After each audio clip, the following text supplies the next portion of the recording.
Você já ouviu falar em psicologia comportamental? Provavelmente sim, né? Há vários psicólogos comportamentais e você já pode ter tido a curiosidade de se perguntar, mas o que é um psicólogo comportamental? Ele só vê o comportamento, ele não vê a mente humana, ele não vê coisas mais profundas?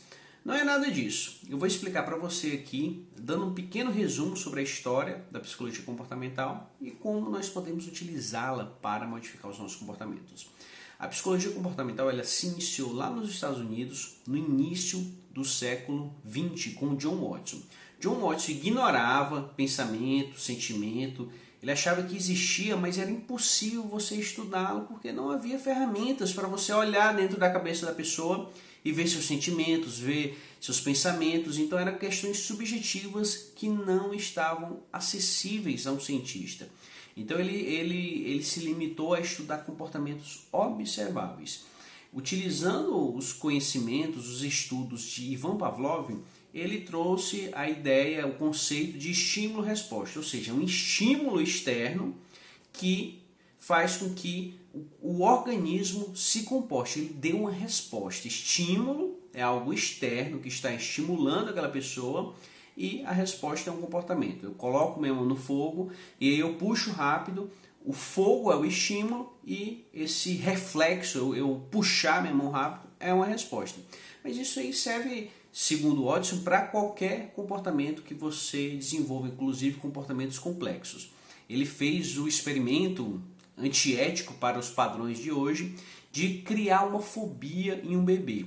Quando esse bebê estava próximo de animais fofinhos, ele dava um susto no bebê, o pequeno Albert, você pode procurar no YouTube. E aí depois ele tirou o som do susto e deixou apenas os animais fofinhos e o Albert, o pequeno Albert, ele estava com medo desses animais. Apesar disso parecer algo, nossa, isso é óbvio que a criança vai ficar com medo, na época não era, isso foram conhecimentos, descobertas inovadoras para a época e para os padrões éticos da época também não eram questões, não era um absurdo fazer esse tipo de experimento, que hoje seria inaceitável.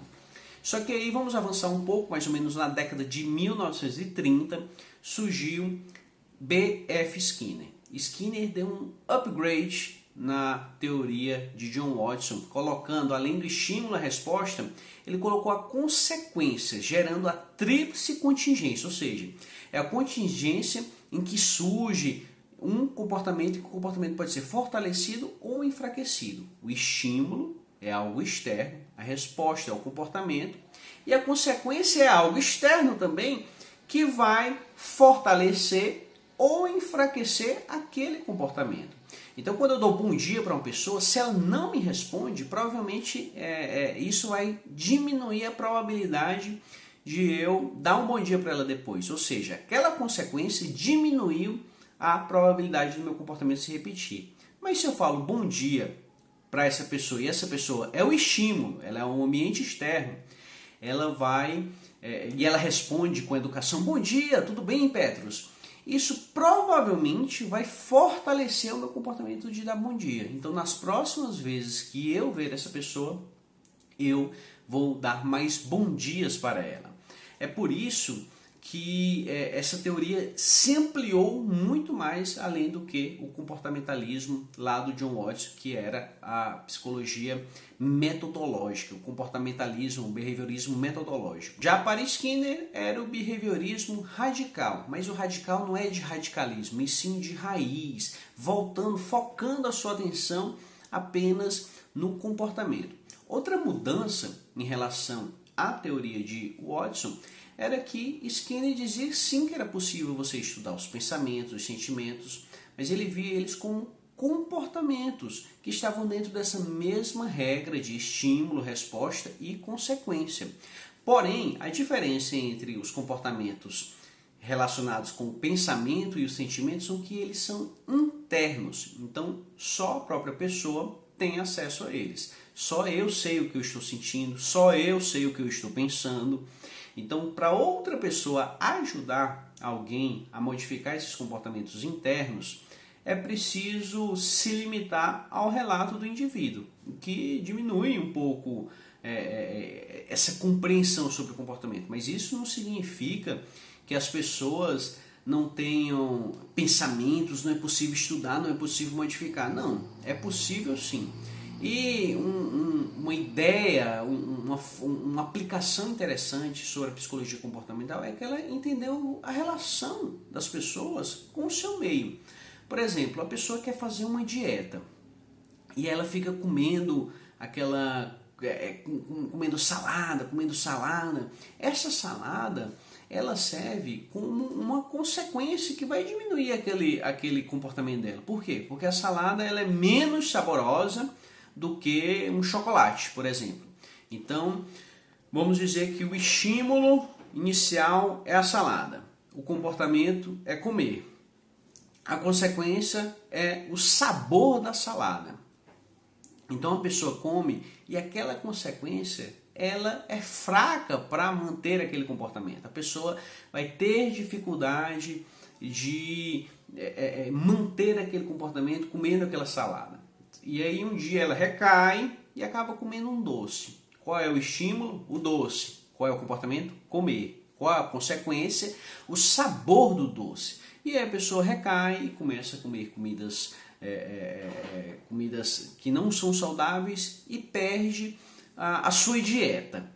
Qual é a lição nisso daí? Porque nós precisamos entender essas contingências em que essa pessoa está instalada, em que os seus comportamentos estão funcionando. A partir disso, nós podemos buscar consequências mais reforçadoras ali para a salada. Por exemplo, a pessoa ficar medindo o seu peso, ficar vendo as suas conquistas, olha, já perdi 1 quilo, porque isso vai gerar outros reforçadores que vão fortalecer aquele comportamento dela de continuar comendo salada. Entende como é que a psicologia comportamental trabalha? E questões profundas da mente, tudo a psicologia comportamental vê como comportamentos que têm uma análise, você pode analisar funcionalmente como aquele comportamento surgiu e dar uma solução comportamental para aquilo ali. A mente, ela na verdade são processos cognitivos que podem ser explicados, estudados, não é algo à parte do ser humano, faz parte dos processos, dos comportamentos do cérebro, o pensamento, a memória, a atenção. Tudo isso são comportamentos e todas as regras de estímulo, resposta e consequência valem para todos os nossos comportamentos. Um organismo, ele se comporta. É isso o que nós fazemos. Seja quando nós estamos pensando, nós estamos sentindo, nós estamos falando, qualquer coisa, seja interna ou externa, aos olhos dos outros, são comportamentos. E eles podem ser eternamente modificados.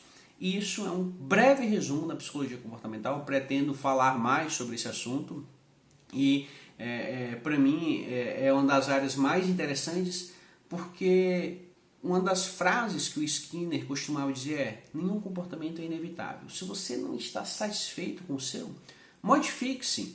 E essa foi uma grande lição que eu aprendi na minha vida. Se você não está satisfeito com sua vida, modifique sua vida, modifique as consequências do seu comportamento e veja ele mudar. Modifique o seu comportamento, modifique o seu ambiente e você vai ver os seus comportamentos se modificando. Isso é do que se trata a psicologia comportamental, uma das mais incríveis abordagens da psicologia.